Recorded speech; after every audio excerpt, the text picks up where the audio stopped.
Caribbean Under One Magazine, WAC 901 FM, and G Smooth Multimedia TV. We're chatting here with Ronnie McIntosh. Yeah. Well, you said we chatted there, so I was waiting, on the. And don't show me no curve. Nah. Okay. We good. All right. Everything's safe. Ronnie and I go a long way back to the days of Chandelier. Many lights. All blow. Many lights, all blow. Back in the day, it was many lights, one glow. But right now, it's many lights and all blow. But not all, because we're still here.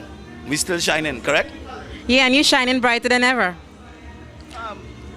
Yeah, well, basically, we all came from Action City School, that Chandelier school. And, it all depends on what you pick up along the way, and what you introduce to the organization. That took us. I mean, well, you left, earlier, much earlier than I did. And I sort of kind of took the baton from Carl and yourself and that kind of stuff. And I sort of took it to, well, should we say, our next level. And that was fun. But wait now, I never really was part of that, I was just a background singer. Yeah, but you were still part of the organization, and you were still part of the learning process, and you were still part of the growing process that Chandelier, Even don't forget, you were also present when Carl and Carol left, which was a tough time, and you were part of that. So. But you're being kind of modest, because I need you to tell our listeners and our viewers about your father, Mr. Art Decoto, a man that I had tremendous respect for. And when you say you took the baton, you ran with it when we were back in the days of Chandelier, you need to take them back to the days of when you learned all of that from your father. Well, basically, yes. Before the Chandelier era, my dad, the deceased Art Decoto, he was basically responsible for the musical arrangement for most, I should say 90% of the Calypsonians back in that period. And they all came to our house basically, and I would be the little boy running and making all the message to the shop and to the parlor. I make about 10-15 trips a day. Go on the shop, buy that, go in the shop, buy that. Yeah, but then it was good too, because I used to get good tips. So you find at the end of the day, I would end up with $20-25.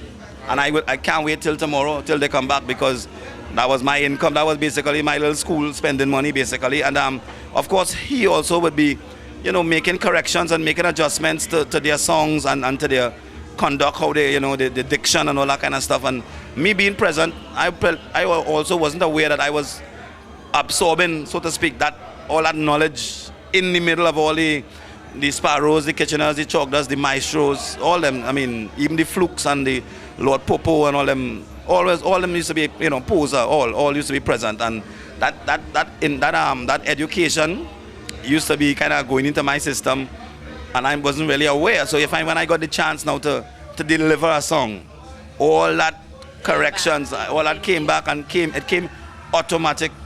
Hence the reason why my whole history is not of going to singing classes, and I had no formal training in no aspect of music. None. But let's bring it to the present, to the future. Well, I should say to the present. You have, 2 Soca Monarchs under your belt? Yeah, we did on the road in 95, which is, some people call it I Come Back Home. I come back home for the Carnival. That is 95. Come back home. All right, I know you start to feel the vibe there, careful. And we did Ent in 1997. Ent was a tie with Super Blue, and that was the last time we ever entered not entered the Soca Monarch. I stopped the Soca Monarch in 97, which was the year. Why? Basically, it started to get very tensed in terms of behind the scenes, the little Super Blue Ronnie rivalry, which is something I never really mentioned. It was you're on camera right now. Well, yeah. Well, I never mentioned it before, basically. So the backstage started getting tense, and we all had our crews.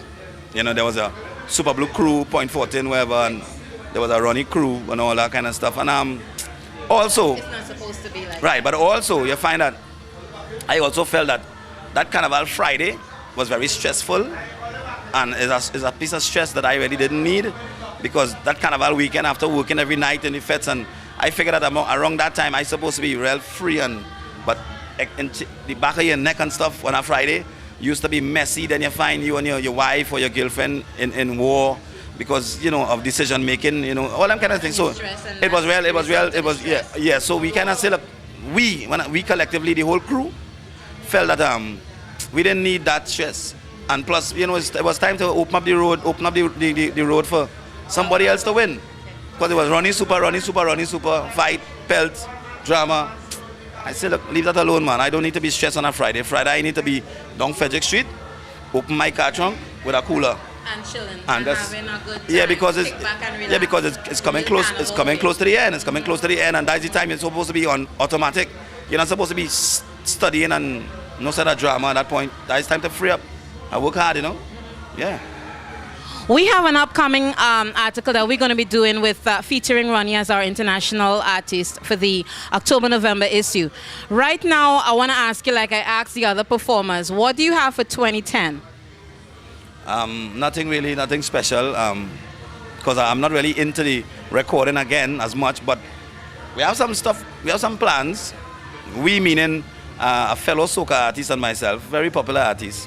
He has been after me, trying to inveigle me to do something and come back out. And basically, these shows that I'm doing here presently is based on the fact that I continue to get calls, and I feel like it's a kind of disrespect to the father who have given me this talent, and I just decided that I should not continue just refusing. You know, people, hey, Ronnie, come and do a show now. Come and do a show now. I figure, you know, the father bless you the talent, and you could be selective, but you can't refuse all. Sure. So basically, that's what we're doing now. We're just being selective. Like this show, I'm really looking forward to this one. And I have another show in Trinidad with David and Stalin, the King and the Doctor, just making a guest appearance at the Hilton Ballroom. So things like that, and probably for Carnival, I'll make some guest appearances. In terms of new music, there's something in the pipeline with a fellow soca artist, a friend of mine, and let's see how that goes. And you're not going to call name? No. We can't inveigle you to call name. Come on. You're among friends. KMC. Woo! I'm not drunk. You can say what you want. Song and drunk. You're song and drunk. You're supposed to be nice. Remember that? Yeah. All right.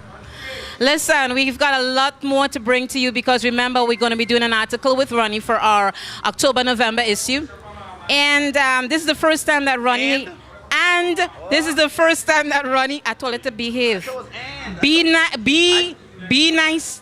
I thought you said and. Be nice. All right, go ahead. All right. And this is the first time... And this is the first time that Ronnie has consented to do an interview. So I'm really looking forward to this, to go more into Ronnie the performer, Ronnie the lyricist, Ronnie the musician, Ronnie, you're going back and play percussion, Ronnie the mass man, Ronnie the father, Ronnie the business owner, Ronnie the, you got plenty hats, man, Ronnie the husband, and Ronnie the friend. All right, so respect again from WAC 901 FM and Caribbean Under One magazine, of which I'm the vice president. We've got the president standing over there, and G Smooth Multi. Can I interview, seeing that you're the vice president? Can we schedule me, you know, doing an interview with you on your magazine and stuff? Hey, G Smooth, he making me blush over. G Smooth Multimedia TV. No, you can't do an interview with me. I can interview you. You can't interview me. All right. Respect.